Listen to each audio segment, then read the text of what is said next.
Cat's mysterious character is riddled with contradictions. Independent but affectionate. Godlike but demonic. Beautiful yet brutal. The cat has power and majesty and is a natural-born killer. How did man ever come to worship cats?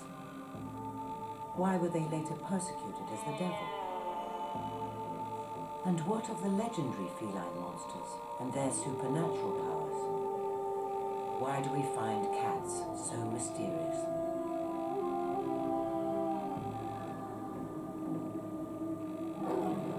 Indeed, why do we have any feeling for cats at all?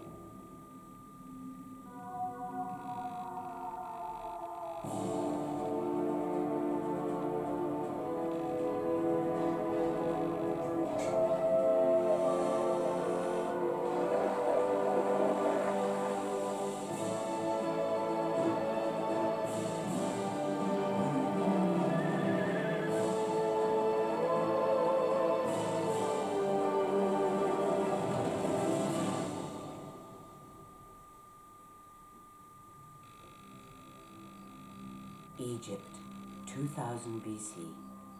The temple at Bubastis was a shrine to the cat. Here, the great sun god Ra's daughters, Bastet and Sekhmet, were depicted as lionesses and worshipped in that form. The Egyptians believed cats stored the sun's powerful rays behind their glassy eyes.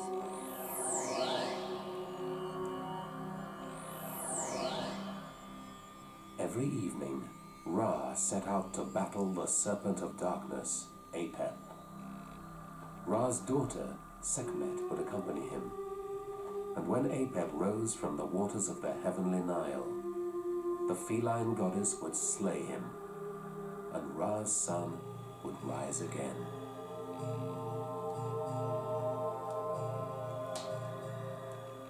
The great pharaohs brought offerings of food and wine to the cat goddesses and wove their characters into an elaborate mythology.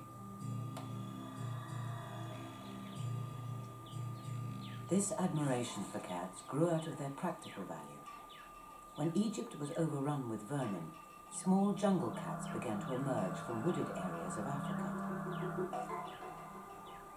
Rats and mice were ruining the vital stores of grain which were the basis of Egypt's economy. The cat seemed heaven-sent. A mutually beneficial relationship soon developed. The age of the domestic cat had arrived.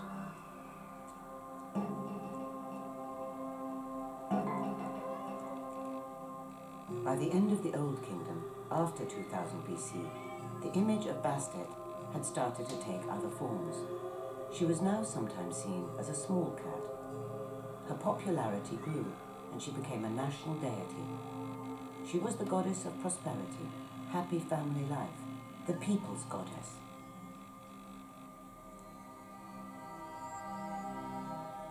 Cats were believed to enhance female fertility, and they were often pictured sitting under a woman's chair.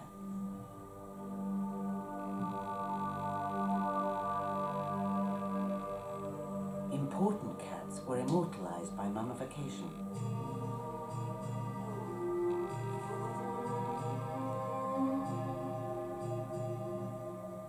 Entire families would shave off an eyebrow to mourn the death of a household cat. The penalty for killing a cat could be death.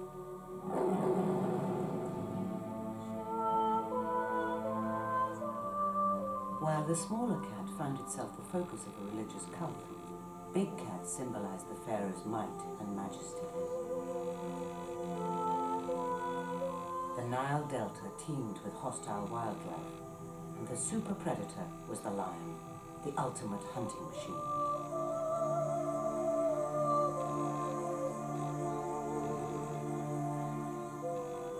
Its intense stare threw down a cool challenge to man's domination of the land. The lion represented everything in nature that a pharaoh could envy.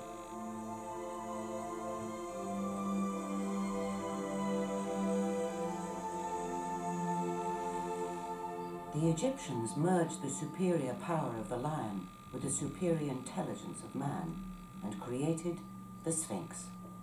Lion's body, human face. The best-known Sphinx, built around 2500 BC, stands guard to the pyramids at Giza. Some 240 feet long, with a face 13 foot wide, it is thought to have been commissioned by the pharaoh Griffin. The Sphinx was interpreted in many ways. For some, it represented the pharaoh as God in the image of a lion. The eyes of the Sphinx were ever watchful, warding off evil. They appeared all-knowing, a symbol of the pharaoh's inner vision.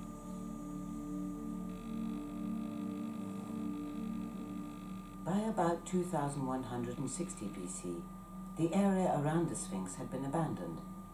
Desert winds piled up sand around the monument. All but its head was covered. And so it remained, until the arrival of the warrior prince, Thutmose, 700 years later. Exhausted by a morning's hunting, Thutmose chose to rest by the side of the Sphinx. The prince was soon asleep. In a dream, he heard the voice of the Sphinx. It said, "Listen, and you will live long and rule everything upon which the sun shines. All this will happen," promised the Sphinx, "if you serve me. Behold, the sands of the Nile are choking me. Sweep them away before they overwhelm me, and I will treat you as a son."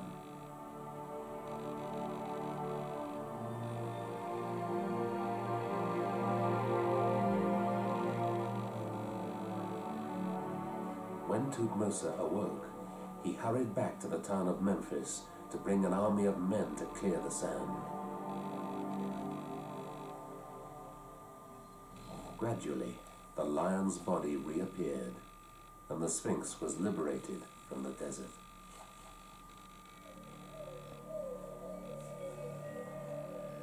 Thutmose was lionized for recovering the Sphinx and became a pharaoh in 1400 BC.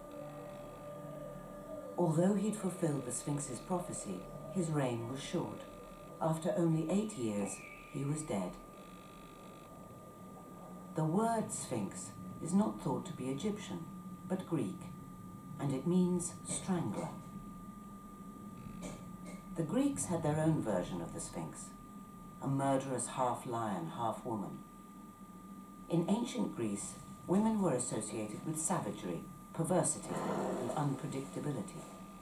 A woman, armed with the strength and inscrutability of the lion, was the perfect riddle-setting monster, as Oedipus discovered. When Oedipus was a young man, he was told by a woman at a feast that he was not the true son of the king and queen. He consulted the oracle at Delphi and was told his destiny was to kill his real father and marry his mother.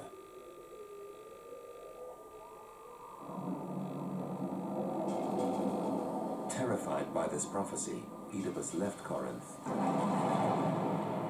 On the road to Thebes, he was drawn into a violent argument with an old man, and in the heat of it, slew him. Unknown to Oedipus, this man was King Laius, his real father. At that time, Thebes was cursed by the Sphinx. She killed anyone who couldn't answer her riddle. What creature alone, she demanded, changes the number of its feet? In the morning it has 4, at midday 2, in the evening 3 feet, and is weakest when it has most. Oedipus instantly gave the answer. Man crawls as a baby, walks on 2 legs, and uses a stick when he's old. Furious, the Sphinx flew off and hurled herself into the ocean, and the city of Thebes was liberated. Oedipus was crowned and awarded the hand of the widowed Queen Jocasta. They married and had children. But plagues and pestilence beset Thebes, and the oracle warned that it was because King Laius' murderer was still at large. Oedipus remained blissfully ignorant, until the celebrated blind seer, Tiresias, confronted him with the terrible truth that it was he who had slain King Laius, and Jocasta was his mother. Jocasta hanged herself in shame. Oedipus, horrified by the fulfillment of the prophecy, blinded himself and left Thebes a broken man. The Sphinx's inscrutability must owe something to the impenetrable gaze of a lion. The Sphinx too gives nothing away, and she strangles the meaning of language by asking confusing questions. Oedipus thinks he's answered the riddle, but misses the point, that it relates to his future. The riddle's third phase, walking on 3 legs, is Oedipus, blind and in exile.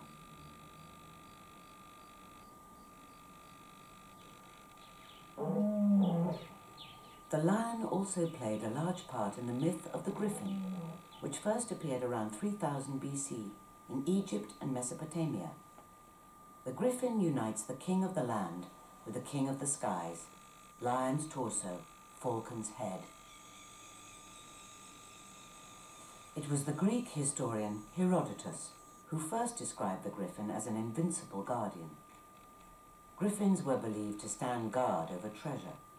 They were also said to be cruel, beyond all imagination. Once, 2 men were panning for gold in the Hyperborean mountains. Reaching the top, one of them noticed an entrance to a cave. A pony was tethered, its panniers laden with glittering rocks. Curious, the younger man, Athos, decided to investigate, and creeping past the pony, he peered into the cave. He couldn't believe his eyes. The rocks shone with precious metals, and 2 miners were working quickly and purposefully. Suddenly, something outside cut off the sunlight. Above them flew 2 griffins. They were guarding their treasure. They were angry and came closer and closer. As the miners came out, they saw the monsters, but it was too late. The griffins plunged from the skies, and the miners' screams echoed across the mountaintops. The griffin is a hybrid monster from another world. It cannot die because it is not mortal.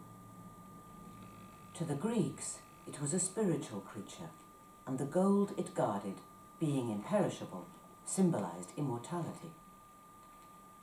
Man wants to possess the gold, or eternal life, but he will never succeed. So the griffin can also be seen as man's fate. On Earth, man will never achieve immortality.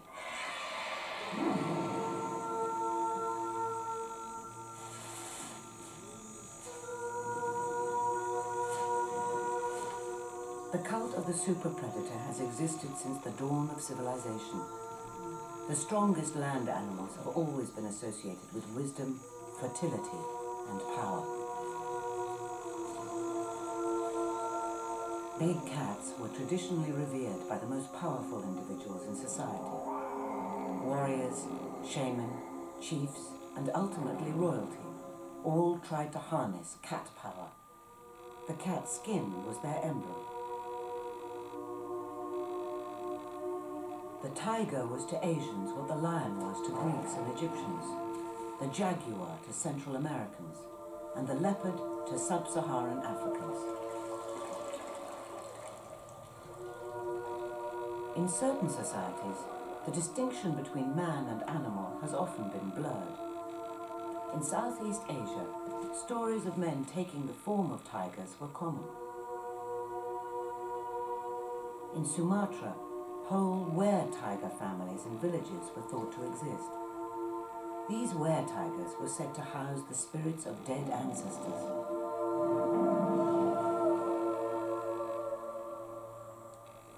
Jungle tribesmen live in close proximity to the tiger, which they fear and respect. They comfort themselves with the belief that the soul of any man eaten by a tiger will live on in the beast.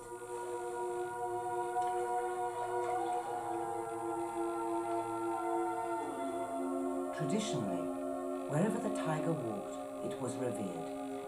Its role was protector of crops, guardian against evil, an intermediary between heaven and earth. The Persians even named their mighty life-giving river the Tigris after it.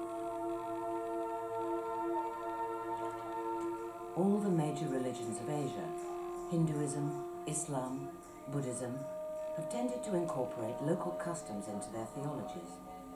Myths about the tiger came with them. The most powerful mammal in the land provided a fitting ally for their god on earth. A Malaysian story tells of the tiger bringing a new way of life to the people. The tiger has been interpreted by some as the messenger of Islam.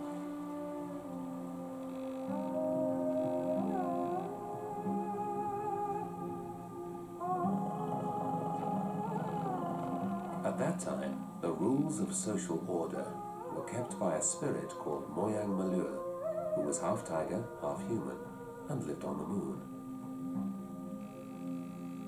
One night, watching the disarray on earth below, he leaned out too far and fell to earth.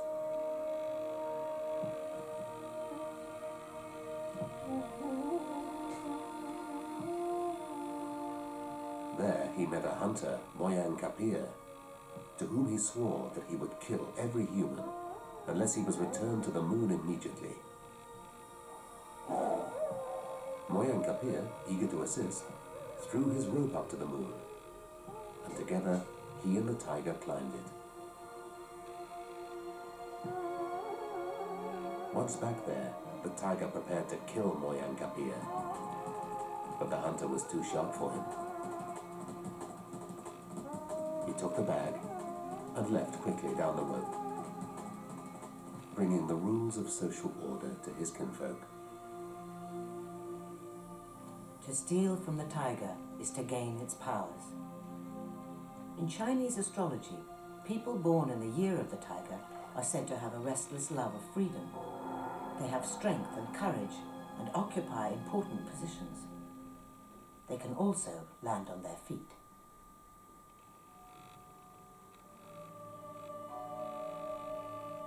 In Christian countries, the cat has had an altogether more difficult time. Once Christianity began to spread through Europe, some things that had formerly been held dear in pagan cultures were now portrayed as evil. The small cat, with its inscrutable expression, became the target of Christian demonization. Cats' eyes, which shine at night due to an extra layer of reflective cells, were now thought to house the raging fires of hell.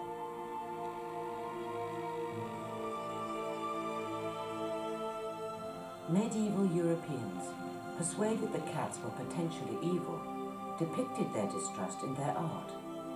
A painting of the Last Supper shows a cat sitting near Judas Iscariot's chair.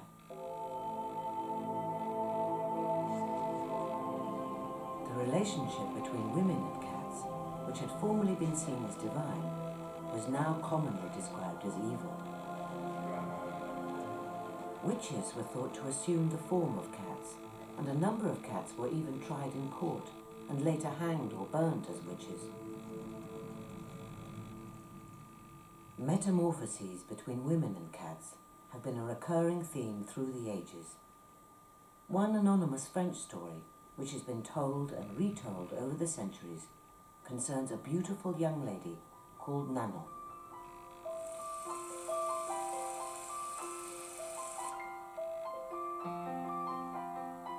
A winter's night in Paris. Monsieur Pichard kissed his fiancée Nanon and sat to reflect on a wonderful evening. Suddenly, a white cat appeared and meowed. And from that day on, at the close of every night, he'd meet this wayward cat.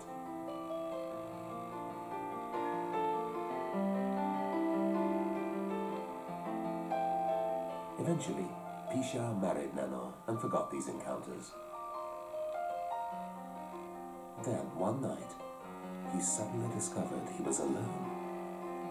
With difficulty, he went back to sleep, only to be awoken a few hours later by Nano slipping into bed.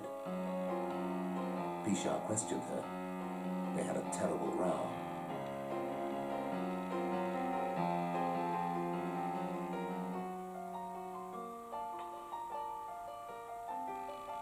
The next night, the same thing happened, though this time her place was taken by the white cat purring. How could Nano slip away? And where did the white cat come from?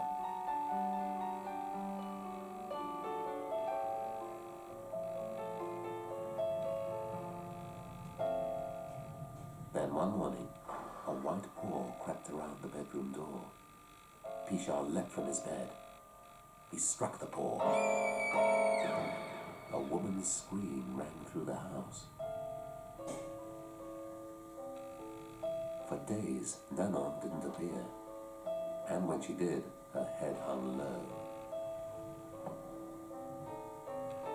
She seemed ashamed and went straight to bed.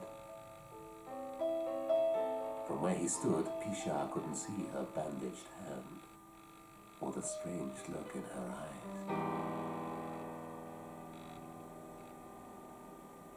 By the time of this tale, the cat in mythology has ceased to be a witch's sidekick. Instead, the cat serves as a mirror for man's skeptical view of women. The deceiving Nano is charming and beautiful, but she's also unpredictable, an untamable temptress.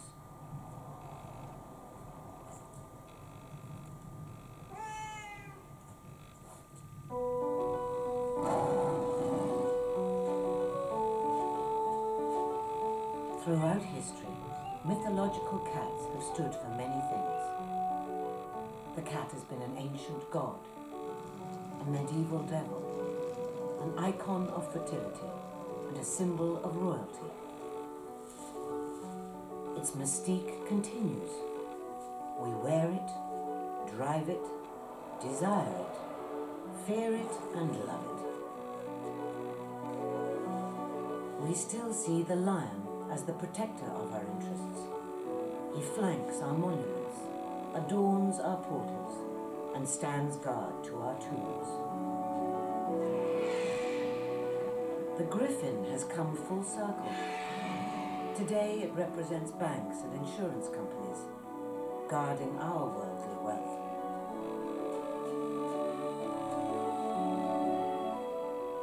Even today's imitation furs have a power. Not quite the same as the real fur worn by shaman. Now it's a sexy image, one of beauty and independence. No one challenges the cool stare of catwomen.